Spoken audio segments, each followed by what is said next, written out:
Lucknow super জায়ান্টসের বিরুদ্ধে জিতে আবারও চনমনে কেকেআর বাহিনী, কিন্তু রবিবারের পর আবার খেলা হচ্ছে আজ। মাঝের সোমবার বিশ্রাম নিয়েছে পুরো দল। টানা খেলে যাওয়ার ক্লান্তি সামলানোই বড় চ্যালেঞ্জ এখন গৌতম গম্ভীরের দলের কাছে।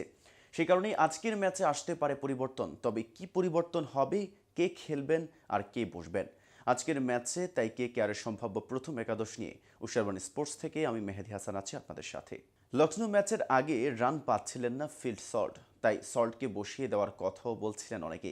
কিন্তু ইডেনের পিচে 89 রান করে সল্ট বুঝিয়ে দিলেন তাকে কতটা প্রয়োজন দলের। গত বছর ওপেনার সমস্যায় ভুগছিল কেকেআর, এবার আর সেই সমস্যা নেই সল্ট নারায়ণ জুটির রান পেয়ে যাওয়ায়।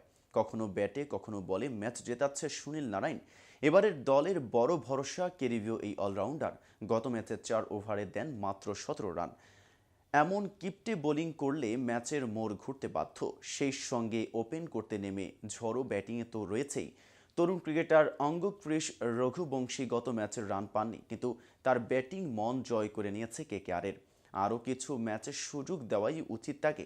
অঙ্গক্রিশকে তাই এখনই বসানো হবে না। নাইট দলের অধিনায়ক শ্রেয়স আয়ার রান না পেলেও দলের বড় ভরসা তিনি। গত ম্যাচে লখনৌয়ের বিরুদ্ধে তিনি রান করলেও ব্যাট করেন খুবই মন্থর গতিতে, যা টি-20 ক্রিকেটের জন্য আদর্শ নয়। তবু শ্রেয়সকে বাদ দেওয়ার কোনো প্রশ্ন উঠছে না। এবারের আইপিএলে রান পাচ্ছেন না ভেঙ্কটেশ আয়ার। 5 ম্যাচে 65 রান করেছেন। সেই জায়গায় মনীষ পাণ্ডের খেলার সম্ভাবনা প্রবল। অভিজ্ঞ মনীষ আগেও কলকাতার হয়ে খেলেছেন। ব্যাট হাতে ম্যাচ জিতিয়েছেন Andre Russell. Medium pace bowling করে উইকেটও নেন। এবারের আইপিএলে তাই কলকাতার বড় ভরসার নাম রাসেল। গত মৌসুমে ভালো না খেললেও এবার বুঝিয়ে দিচ্ছেন টি-20 ক্রিকেটে এখনও কতটা কার্যকরী তিনি। কলকাতার ওপেনিং জুটি এত রান করে দিচ্ছেন যে ফিনিশার রিঙ্কু সিংয়ের প্রয়োজন পড়ছে না। তাই বলে রিঙ্কু দলে থাকবে না সেটা কি হয়? গত মরশুমে যেভাবে একের পর এক ম্যাচ জিতিয়েছে, সে রিঙ্কুকে দলে রাখতেই হবে। মনে করা হচ্ছিল রমনদীপ সিংহ হয়তো বাদ পড়বেন দল থেকে। ব্যাটে রান নেই, ক্যাচও ফেলছিলেন। কিন্তু লখনৌয়ের বিরুদ্ধে শরীর ছেড়ে তিনি শুধু ক্যাচই নিলেন না, নিজের জায়গাটাও ধরে রাখলেন। আগামী ম্যাচও তাই জায়গা পেতে পারেন রমনদীপ। এদিকে ফর্মে ফিরেছেন এবারের আসরের সবচেয়ে দামি খেলোয়াড় মিচেল স্টার্ক। দল তার উপর বিশ্বাস রেখেছিল। তার দাম দিয়েছে অভিজ্ঞ এই পেসার। তাই যশস্বী জয়সওয়াল, জস বাটলারদের বিরুদ্ধে অবশ্যই দেখা যাবে স্টার্ককে।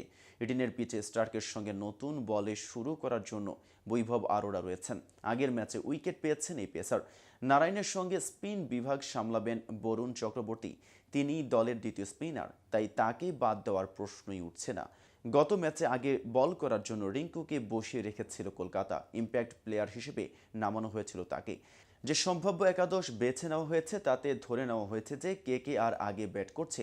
সেক্ষেত্রে ইম্প্যাক্ট প্লেয়ার হিসেবে দেখা যেতে পারে চেতন সাকারিয়াকে। তো বন্ধুরা, সম্ভাব্য এই একাদশ নিয়ে কেকেআর কি পারবে ঘরের মাঠ ইডেনে রাজস্থানকে রুখে দিতে? ভিডিওটিতে কমেন্ট করে আপনার মূল্যবান মতামত জানাবেন। আর ভিডিওটি ভালো লাগলে ক্রিকেট প্রেমীদের নিকট শেয়ার করতে ভুলবেন না। আজ এ পর্যন্তই। এতক্ষণ সাথে থাকার জন্য ধন্যবাদ। নিত্য নতুন সকল আপডেট পেতে উষারবাণী স্পোর্টসের সাথেই থাকুন।